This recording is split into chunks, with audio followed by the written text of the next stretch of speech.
Hello my dear students, welcome to our channel step by step mathematics. कैसे हो आप सब? आई होप आप सब अच्छे होंगे। आज की वीडियो में हम लोग डिस्कस करने वाले हैं क्लास 10th मैथमेटिक्स के चैप्टर नंबर 5 के बारे में, arithmetic progression. It means AP. AP वाले चैप्टर में टॉप 7 जो इम्पोर्टेंट क्वेश्चंस है या इम्पोर्टेंट जो पैटर्न्स है, जिस तरीके के क्वेश्चंस एग्जाम्स में ज़्यादा आने के चांसेस है या प्रीवियस ईयर के क्वेश्चन पेपर्स में जिस टाइप के क्वेश्चंस ज़्यादा आए हुए हैं उसको कंपेयर करके उन पेपर्स को वहाँ से हमने ये कुछ इम्पोर्टेंट क्वेश्चंस निकाले हैं, ठीक है, जो आपके लिए बहुत इंपॉर्टेंट होने वाले हैं। तो वीडियो को बिल्कुल भी स्किप मत करना, लास्ट तक हमारे साथ वीडियो पर बने रहना ताकि आपको थोड़ा सा इसका बेनिफिट मिल सके, ठीक है। तो बिना टाइम वेस्ट किए हम स्टार्ट करते हैं हमारा आज का video. Top 7 questions of chapter number 5 AP arithmetic progression. First question है find 30th term of the AP 1074। ये एक एपी गिवन है आपको 1074, ठीक है। एपी है और इसकी कौन सी टर्म फाइंड करनी है? 30th टर्म फाइंड करनी है। इट मींस A30 फाइंड करना है। यहाँ पे A30 अपने को फाइंड करना है। तो an का फॉर्मूला क्या होता है? nth टर्म फाइंड करने का फॉर्मूला होता है a plus n minus one d. a plus n minus one d, ठीक है। अब देखो अपने को a की वैल्यू चाहिए, d की वैल्यू चाहिए और n की वैल्यू चाहिए, तो हम nth टर्म फाइंड कर सकते हैं। अब ये AP गिवन है तो ये तो फर्स्ट टर्म है a, तो फर्स्ट टर्म को क्या बोलते हैं? a बोलते हैं। ये a मिल गया। d इन दोनों का जो डिफरेंस है, सेकेंड और फर्स्ट टर्म का जो डिफरेंस है इस साइड से, वो क्या होता है? d होता है, ठीक है। अब क्या बचा? n की वैल्यू गिवन है, कौन सी term? 30th term. It means n की वैल्यू है 30, तो A30 हम इजीली फाइंड कर सकते हैं यहाँ पे वैल्यूज पुट करके, ठीक है। नेक्स्ट किस टाइप के सवाल आते हैं? Which term of the AP 3, 8, 13, 18, ये कोई एपी गिवन है इज 78 और इसी एपी की ये 78 भी कोई ना कोई टर्म है, ठीक है। अपने को बताना है कि ये कौन सी टर्म है। इट मींस n की वैल्यू फाइंड करनी है, तो AP गिवन है तो A की वैल्यू पता है अपने को, यहाँ से हम D की वैल्यू भी फाइंड कर सकते हैं, ठीक है। और nth टर्म गिवन है, यानी कि AN है वो कितना गिवन है? 78 गिवन है। कोई ना कोई तो टर्म है, हमने मान लिया कि nth टर्म है वो 78 है। अब n की वैल्यू फाइंड कर लेंगे इजीली इसी फॉर्मूले में वैल्यू पुट करके, ठीक है। अब यहाँ पे क्या है कि an की जगह पे 78 पुट कर देंगे और a की और d की वैल्यू तो है ही अपने पास, तो सिर्फ एक ही वेरिएबल बचेगा n, ठीक है। उसकी वैल्यू फाइंड कर सकते हैं, ठीक है। तो डायरेक्ट nth टर्म फाइंड करनी भी आ सकती है और nth टर्म गिवन होगी आपको, n की वैल्यू भी फाइंड करनी आ सकती है, ठीक है। नेक्स्ट टाइप का क्वेश्चन है which term of the AP 3, 15, 27, 39, ठीक है। ये कोई एपी गिवन है, will be 132 more than it's 54th term, ठीक है। भाई ये जो एपी गिवन है इसकी जो 54th टर्म है, इट मीन्स A54th जो टर्म है उससे कितनी ज्यादा? 132 मोर देन। तो ये जो भी टर्म जितनी भी आएगी उसमें 132 को ऐड करेंगे तो एक नई टर्म बनेगी। अब वो टर्म बतानी है कि कौन सी टर्म है। इट मीन्स उस नई टर्म के लिए n की वैल्यू फाइंड करनी है, ठीक है। तो उसके लिए सबसे पहले A54 फाइंड करनी पड़ेगी, यानी कि इसी फॉर्मूले से A54 पहले फाइंड करेंगे, ठीक है। AP गिवन है, A और D की वैल्यू फाइंड कर सकते हैं इजीली। तो जब ये टर्म आ जाएगी उसमें 132 ऐड करेंगे, नई टर्म मिल जाएगी, फिर उसके लिए हम n की वैल्यू फाइंड करेंगे, ठीक है। नेक्स्ट टाइप के क्वेश्चन है find the sum of the AP 1/15, 1/12, 1/10 to 11 terms, ठीक है। टोटल 11 टर्म्स है इस एपी में, ठीक है। तो उनके लिए सम फाइंड करना है। सम इट मीन्स SN। क्या फॉर्मूला होता है? n/2 bracket 2a plus n-1d, ये SN का फॉर्मूला होता है सम फाइंड करने का। अब n की वैल्यू कैसे पता करेंगे?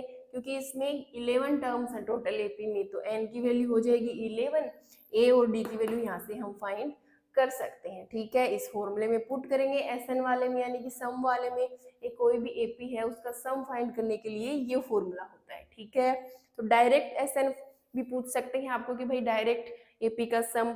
और नेक्स्ट टाइप के क्वेश्चन है इन एन एपी, कोई एपी है जिसमें ए गिवन है और डी गिवन है। ए गिवन है 5, डी गिवन है 3। एपी गिवन नहीं है लेकिन फर्स्ट टर्म भी गिवन है और डी भी गिवन है। ठीक है, तो यहाँ से हम एपी बना सकते हैं।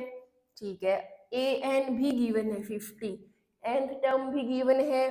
फाइंड एन फाइंड करना है और एस एन इट मीन्स इस पूरी एपी का सम फाइंड करना है। ठीक है, एन कैसे फाइंड करेंगे, ए एन गिवन है तो ए एन का फॉर्मूला लगाएंगे, वहां से एन मिल जाएगा। जब एन मिल जाएगा तो एस एन जो भी एन की वैल्यू होगी वहां से उतनी टर्म्स का सम हम फाइंड कर सकते हैं। ठीक है, it means a n given होगा और एस एन आपको फाइंड करना होगा। ठीक है, डायरेक्ट एस एन या ए एन ना पूछ करके दोनों में से एक चीज गिवन है और एक आपको फाइंड करनी होगी। इस टाइप के क्वेश्चन भी इंपॉर्टेंट है।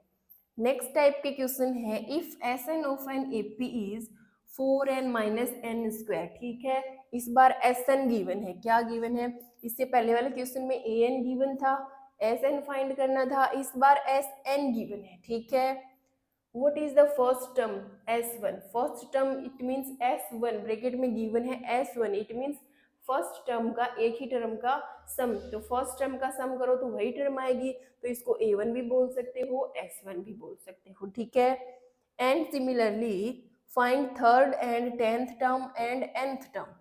nth term it means an, third और 10th term it means a3 and a10। ठीक है, अब ध्यान रखना ये sn, s3, s10 नहीं है, टर्म्स बोल रहा है ना, nth term, 10th term, third term, it means a3, a10 और an फाइंड करना है। ठीक है, और sn पहले ही गिवन है, s1 भी फाइंड करना है। s1 कैसे फाइंड करेंगे, s1 इट मींस n की वैल्यू क्या है, 1 है, तो ये sn की ही तो वैल्यू गिवन है, जहाँ पे भी n है वहाँ पे n की वैल्यू 1 पुट कर देंगे, s1 मिल जाएगा। इसी तरह से अगर S2, S3, S5 अगर फाइंड करने होते, तो अगर S5 फाइंड करना होता है तो n की वैल्यू 5 हो जाती, वो यहाँ पे पुट कर देते, S5 आ जाता। ठीक है, लेकिन अब आगे फाइंड करना है nth टर्म, a3, a10, ये वाली टर्म्स फाइंड करनी है। ठीक है, उसके लिए एक फॉर्मूला होता है, फॉर एग्जाम्पल a2 है तो उसके लिए होता है S2 माइनस S1, a3 के लिए होता है S3 minus S2, similarly a10 के लिए हो जाएगा S10 माइनस S9। ठीक है, तो यहाँ से a3 और a10 दोनों फाइंड कर सकते हैं। क्या करना पड़ेगा, S2, S3, S9, S10 चारों फाइंड करने पड़ेंगे। ठीक है, तो ये 2, 3, 9 और 10 जो n की वैल्यूज है वे वैल्यूज बारी बारी से यहाँ पे पुट करेंगे। तो अगर 2 पुट करेंगे तो S2 आ जाएगा, 3 करेंगे तो S3, 10 पुट करेंगे तो S10 की वैल्यू आ जाएगी। ठीक है, फिर यहाँ पे पुट करके A3 और A10 टर्म हम फाइंड कर सकते हैं। ठीक है, इसी तरीके से nth टर्म भी हम फाइंड कर सकते हैं। ठीक है, तो या तो an देगा और sn फाइंड करवाएगा आपसे, या तो sn दे करके an भी फाइंड करवा सकता है। ठीक है, नेक्स्ट टाइप के क्वेश्चंस हैं find the sum of first 15 multiples of 8, यानी कि 8 के जो फर्स्ट 15 मल्टीपल्स हैं, ठीक है, उनका क्या फाइंड करना है, उनका सम करना है 15 टर्म्स का। इट मींस एक एपी बनेगी यहाँ पे जिसमें कितनी टर्म्स होंगी, 15 टर्म्स होंगी। 8 के कितने मल्टीपल्स लेने हैं, फर्स्ट 15 मल्टीपल्स। ठीक है, तो एपी क्या बन जाएगी, फर्स्ट टर्म हो जाएगी 8, 16, 24, इस तरीके से ये एपी बन जाएगी। ठीक है, टोटल 15 मल्टीपल 8 के हम लोग ले लेंगे तो ये एक एपी फॉर्म हो जाएगी। यहाँ से ए और डी की वैल्यू अपने को मिल जाएगी और इसमें एन की वैल्यू कितनी हो जाएगी 15, क्योंकि कितनी टर्म्स है 15 है, तो यहाँ से सम यानी कि एस एन S15 हम इजीली फाइंड कर सकते हैं। ठीक है, तो इस टाइप के क्वेश्चंस जो है इस चैप्टर नंबर 5 अर्थमेटिक प्रोग्रेशन में आपके इम्पोर्टेंट रहने वाले हैं। ठीक है, तो इन सारे ही पैटर्न्स को अच्छे से समझना है, an फाइंड करना है और sn फाइंड करना है। ठीक है, दो ही चीजें फाइंड करनी है लेकिन तरीका अलग अलग है। ठीक है भाई, डायरेक्ट भी an और sn फाइंड करवा सकता है आपसे एग्जामिनर, और कुछ घुमा फिरा के an दे देगा, sn पूछ लेगा। ठीक है, एस एन दे करके ए एन पूछ सकता है, ठीक है। तो ये सारे ही क्वेश्चंस, ये सारे ही पैटर्न्स आपके इंपॉर्टेंट है, ठीक है। और एन की वैल्यू फाइंड करने वाले क्वेश्चन भी इंपॉर्टेंट है, ठीक है भाई, एन की वैल्यू फाइंड करनी भी आनी चाहिए।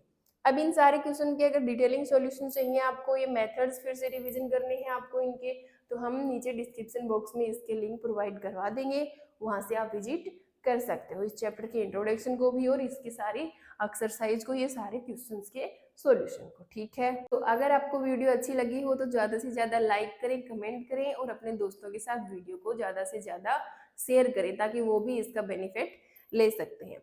और अगर आप हमारे चैनल पर नए हो तो सबसे पहले चैनल को सब्सक्राइब करें ताकि इस टाइप के और भी वीडियोस आप तक पहुंच सके। मिलते हैं नेक्स्ट वीडियो में, till then take care and bye bye.